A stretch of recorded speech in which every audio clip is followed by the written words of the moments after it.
हाँ एवरीबॉडी, आप लोगों के लिए गुड न्यूज़ है। अगर आप गुजरात जुडिशियल सर्विसेज की तैयारी कर रहे हो तो अनअकैडमी पर एक बैच स्टार्ट किया जा रहा है जो बेसिकली गुजरात जुडिशियल सर्विसेज के लिए है। It's basically rapid linking batch. तो ये चांस आपको मिस नहीं करना है। आपकी गुजरात के जुडिशियल सर्विसेज की प्रिपरेशन में ये आपकी बहुत हेल्प करने वाला है। सो इस बैच का जो लिंक है वो डिस्क्रिप्शन बॉक्स में मैं डाल दूंगी, उसकी सारी डिटेल भी वहां पर आपको मिलेगी। और ये बैच जो है 18 फरवरी, अभी 18 फरवरी से स्टार्ट होने वाला है। तो अभी अपना रजिस्ट्रेशन करवाइए और इस मौके का फायदा उठाइए। हाँ एवरीबॉडी, आई एम सुमन मलिक और आज हम डिस्कस करने वाले हैं section 120A and 120B of IPC जो क्रिमिनल कॉन्स्पिरेसी के बारे में है। ए जो है डेफिनेशन पार्ट है, बी उसकी पनिशमेंट बताता है। सो ये सेक्शन चैप्टर 5A में फॉल करते हैं। ए से आप समझ ही रहे हो, इनिशियली हमारे बेरेक में नहीं था, बाद में ऐड किया गया। सो 1913 में इस चैप्टर को ऐड किया गया था। क्योंकि उस टाइम पर गवर्नमेंट के स्टेट के अगेंस्ट बहुत कॉन्स्पिरेसी हुआ करती थी, तो उस एक्ट को ऑफेंसिव एक्ट बनाने के लिए चैप्टर ऐड किया गया था। अब इसका देखिए क्रिमिनल कॉन्स्पिरेसी का मतलब क्या होता है। हिंदी में बोलते हैं आपराधिक षड्यंत्र। जब आप कोई अपराध करने के लिए एक स्ट्रैटेजी फॉर्म करते हो, षड्यंत्र बनाते हो, कोई एग्रीमेंट फॉर्म करते हो, ये आपराधिक षड्यंत्र होता है, मतलब क्रिमिनल कॉन्स्पिरेसी होता है। 120A जो इसकी डेफिनेशन बताता है वो देख लेते हैं। यहाँ मैंने सिर्फ बेसिक चीजें लिखी हैं, पूरा सेक्शन नहीं लिखा। वन बाय वन हम उसे डिस्कस करते हुए चलेंगे। देखिए, टू और मोर पर्सन, मतलब इस ऑफेंस के लिए दो या दो से ज्यादा लोग चाहिए। बेसिकली सिंगल एक पर्सन जो है वो क्रिमिनल कॉन्स्पिरेसी फॉर्म नहीं कर सकता है, राइट। नेक्स्ट देखिए, एग्री टू डू। ये जो दो या दो से ज्यादा लोग जो इकट्ठे हुए ना, एग्री टू डू मतलब खुद से वो कोई एक्ट करना चाह रहे हैं, उनकी इंटेंशन है ऐसा करने की। और cause to be done, agree to do होता है वो खुद से वो काम करने वाले हैं।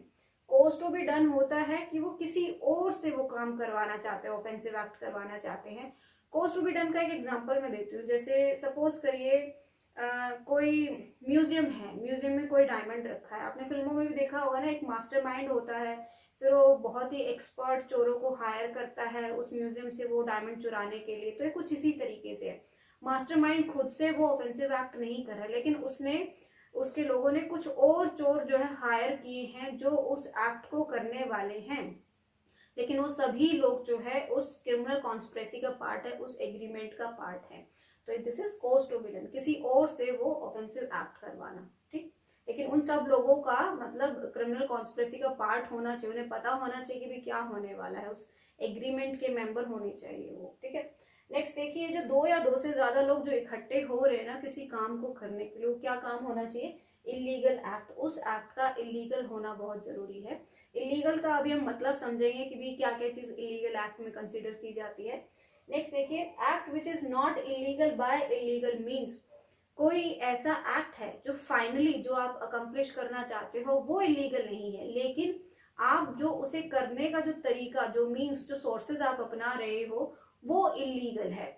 तो ऐसी सिचुएशन में भी ऐसे किसी एग्रीमेंट को क्रिमिनल कॉन्स्पिरेसी कंसीडर किया गया है।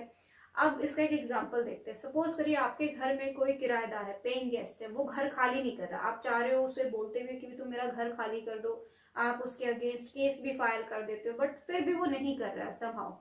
तो आप क्या करते हो, आप दो तीन बदमाशों को लेकर आते हो और उन्हें कहते हो कि भाई चलो इसको घर से बाहर निकाला जाए। आप क्रिमिनल कॉन्स्पिरेसी फॉर्म करते हो। तो आपने गलत तरीका अपनाया, किसी को फोर्सफुली आप ऐसे उठा के नहीं फेंक सकते हो, आपने इलीगल मीन्स का इस्तेमाल किया।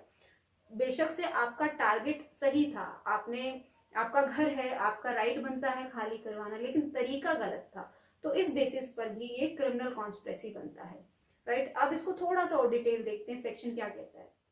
सेक्शन 120A के अंदर देखिए इलीगल वर्ड यूज किया गया है। इलीगल जो सेक्शन 43 ऑफ आईपीसी में डिफाइन किया गया है कि भी क्या क्या एक्ट जो है, कौन कौन सी चीजें जो है इलीगल कंसीडर की गई है। तो कोई ऑफेंस या कोई प्रोहिबिटेड बाय लॉ, आपका कोई ऐसा एक्ट है जो ऑफेंसिव एक्ट बोला गया है आईपीसी के अंदर, क्रिमिनल लॉ के अंदर, या फिर कोई ऐसा एक्ट जो मना किया गया है कानून में करने से, या फिर कोई ऐसा एक्ट अगर करने से आपके अगेंस्ट सिविल एक्शन लिया जा सकता हो। ऑफेंस का तो आप मतलब समझते ही हैं। प्रोहिबिटेड बाय लॉ जैसे कानून में मना क्या किया गया है, जैसे तस्करी करना, गैम्बलिंग करना, ये सारी चीजें मना की गई है कानून के अंदर। या फिर ग्राउंड फॉर सिविल एक्शन, आप कोई ऐसा एक्ट कर रहे हो जो टॉर्ट में फॉल करता है, सिविल एक्शन आपके अगेंस्ट हो सकता है, या फिर कॉन्ट्रैक्ट वाला कोई है जिसमें आपके अगेंस्ट कोई सिविल एक्शन अराइज हो सकता हो, तो ये सारी चीजें इलीगल बताई गई है सेक्शन 43 में।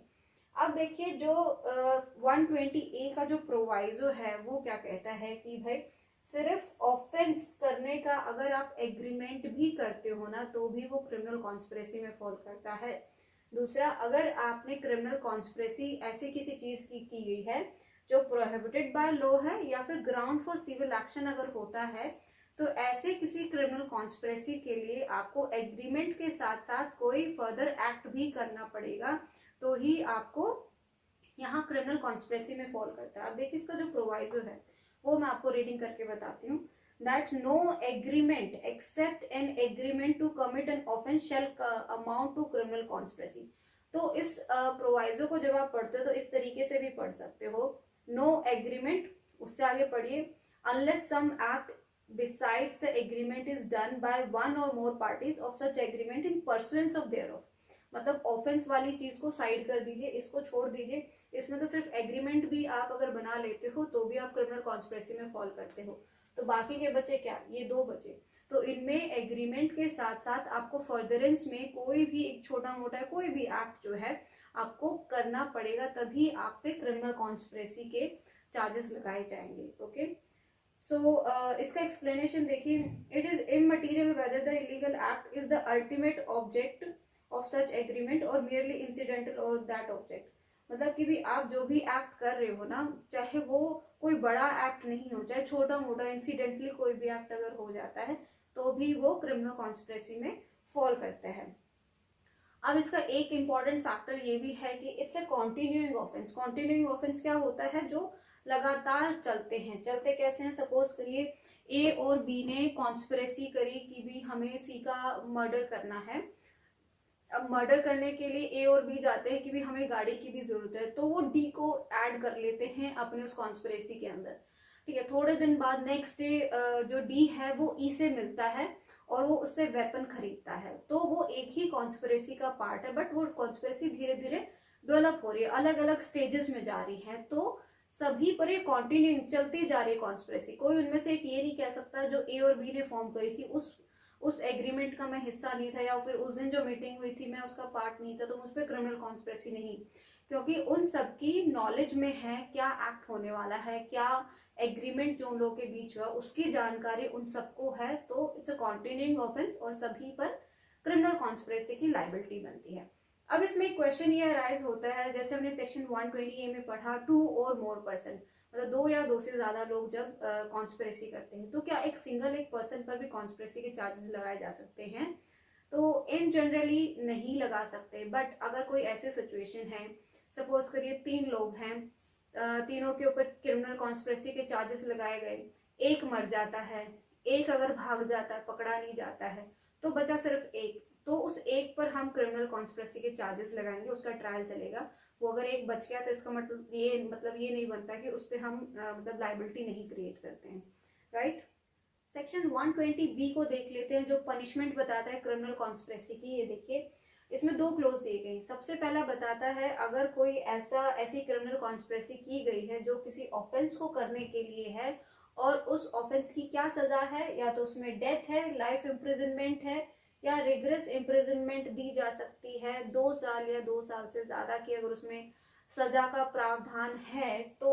और जहां पर कोई अलग से कोई कानून नहीं बताया गया है हमारे कोड के अंदर कि भी अगर कोई ऐसे क्रिमिनल कॉन्स्पिरेसी करता है तो उसको ये सजा दी जाएगी, तो उस केस में जो है उस पर्सन को हम एज ए अबेटर ट्रीट करते हैं। हम ये एज्यूम करते हैं कि भी उसने वो ऑफेंस अबेट किया है, तो एक अबेटर को जो पनिशमेंट दी जाती है वो यहाँ पर उसको दी जाएगी, punished as abetted such offence. तो ये देखेंगे कि जैसे उसने वो ऑफेंस करने के लिए अबेट किया है, ये फर्स्ट ये कहते हैं। सेकंड देखिए, अब यहाँ पर ऐसा ज्यादा नहीं लिखा गया, सिर्फ ये बोला गया है कि जो क्लोज 1 में जो बताया गया है उसे छोड़कर अगर कोई और क्रिमिनल कॉन्स्पिरेसी की गई है, इट मीन्स जो ऑफेंस है जिसमें 2 साल या 2 साल से ज्यादा की जो सजा है, इट मीन्स उससे कम वाले जो ऑफेंसेस रहते हैं उसमें 6 महीने और विद फाइन और विद बोथ, या तो उसमें 6 महीने की सजा मिलेगी या फाइन लगाया जा सकता है या फिर दोनों उस पर किए जा सकते हैं।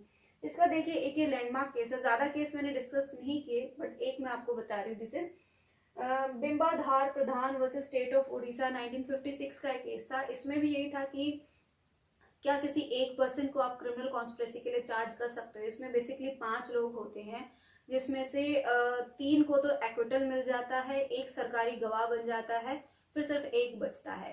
तो उस एक को भी क्रिमिनल कॉन्स्पिरेसी के लिए चार्ज किया जाता है, क्योंकि ये प्रूव हो जाता है कि ए और बी, ये जो 2 लोग थे ना, इनके बीच क्रिमिनल कॉन्स्पिरेसी का एग्रीमेंट फॉर्म हुआ था। तो ये सारी चीज प्रूव होने के बाद, बेसिक एलिमेंट जब प्रूव हो जाता है, फिर बेशक से बाद में जो उस क्रिमिनल कॉन्स्पिरेसी के मेंबर्स जो है हट जाते हो अगर वहां से सम हाउ सो कॉल्ड कुछ भी रीजन से, जैसे कि भी 3 को एक्विटल मिल गया, एक सरकारी गवाह बन गया तो एक ही बचा था, तो उस केस में भी उस एक पर्सन पर क्रिमिनल कॉन्स्पिरेसी के चार्जेस लगाए जा सकते हैं। तो ये सारा था क्रिमिनल कॉन्स्पिरेसी के बारे में। आई होप कि भी समझ आया होगा। फिर भी किसी को कोई डाउट रहता है तो प्लीज मुझे कमेंट करके बताइएगा, और प्लीज वीडियो को लाइक, शेयर और सब्सक्राइब जरूर करना है चैनल को, it's mandatory. So thank you for watching and see you next video.